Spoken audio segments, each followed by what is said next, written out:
Whenever we're in between pulling wells or something, we would get that old F-14 fired up, and we'd get enough of the knives and the teeth to get the cutter bar working, and we would go and start mowing. And boy, we started making the old lease look pretty good with that mowing machine.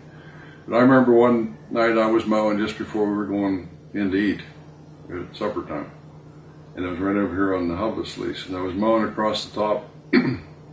I was mowing along there pretty good, and all of a sudden I looked, and just as I saw it, the cutter bar hit it, and there was a crabapple bush about this high, and it had a hornet's nest about this big around on it.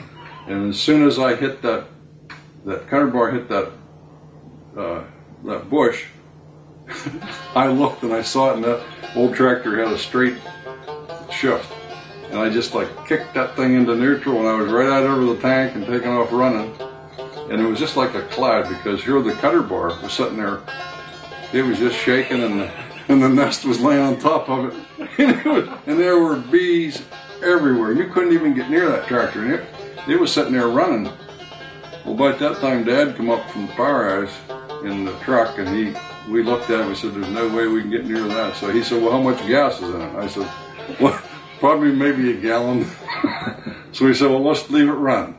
So we went into home and ate supper and come back out that night. And when we got there, that tractor, there were bees totally covering that tractor. And the tractor had stopped.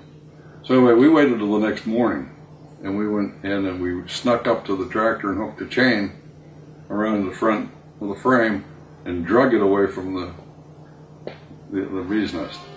And Dad always had a dream of drilling his own. I think he always wanted to drill his own wells. So in the early 70s, I was a young fella, and I always liked equipment, machinery. So I pestered, and Dad, of course we talked to our Uncle Eugene. He was a driller. He drilled for commercially back in the years for oil companies and stuff, and he had the most experience in our family.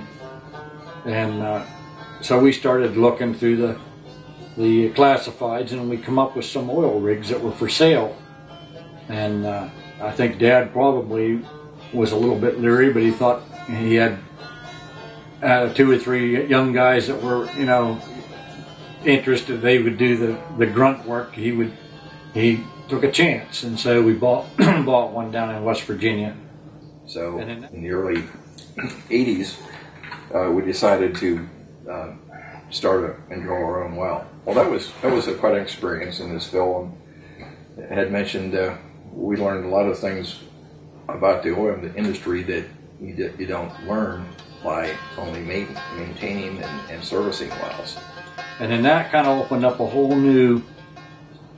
It made the oil business a lot more interesting to us, because you got that fever of it's like digging for gold. You thought, well, boy, if we drill a new well, we'll really hit her big, and we didn't do bad. Not we didn't get a gold mine, but we found out that really by drilling new wells was the real way to get production. Dad had always, and other old timers had always told us that on any oil lease, to keep it productive, you should drill at least one new well a year. We scheduled the shooting company to come with their nitroglycerin, and of course, to us newbies, that was a big day. We had planned ahead of time how many feet of the sand we were going to shoot, and how many quarts per foot of the nitroglycerin that we would use. And of course, the shooting company then would prepare what they call a torpedo, which essentially is just a piece of tin tubing for the prescribed length of the crude oil sand that you want to stimulate. So we all ran back, or walked back at least 300 feet from the well bore, from the rig, and they dropped their stick of dynamite, and it took some seconds to get down there, and it seemed like a long time, But all of a sudden, we felt the earth tremble.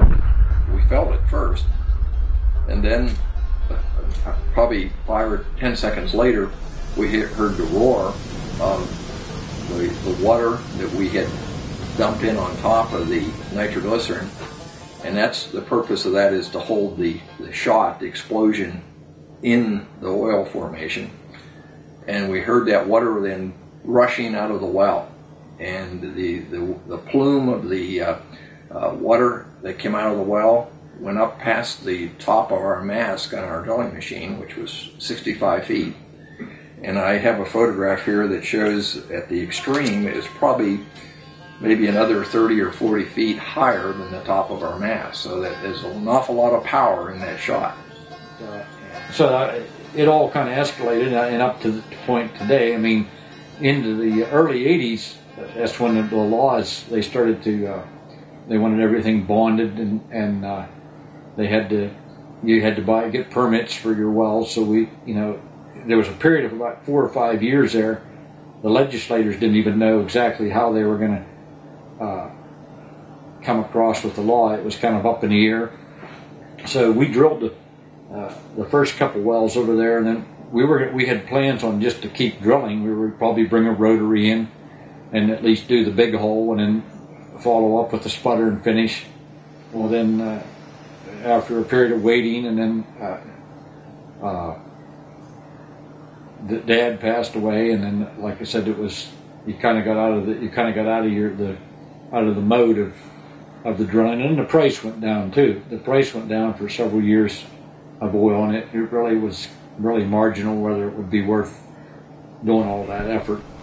This is the newspaper that came out on August the 24th, 1959, when I was like 13 years old. And I would usually go with my dad and brothers to the oil lease, and we'd work all day, and then I would come home, and I had to deliver papers when I got home. And this particular paper is the Centennial paper from 1959. And this is the one I remember. I had about 75 customers, and you can imagine 75 of these, so I had to take one street at a time when I delivered them because they were so heavy. So anyway, here we are 50 years later, and this is one that I had kept. So what we're going to do is open it and read it.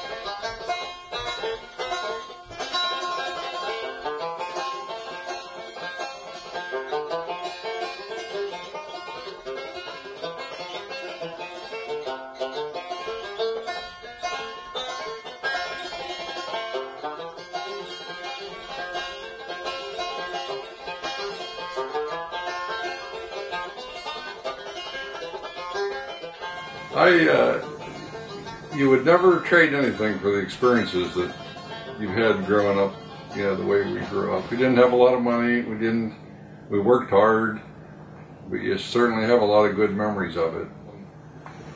And at that point, I could see that it was just an awful lot of work, and you weren't making any money, so. Whenever you're raised in the oil business, it's kind of in your blood. But, and my boys, all three, I had three boys, they all have worked on the oil wells. But my experience was, my younger brother, my older brother, they kept running them. And in my mind, it's still like you feel like you're part of it, because anytime you want to, you can drive over and you'll see a well running or see somebody pulling a well, as long as I'm not doing it. You can pull one too if you want. Yeah.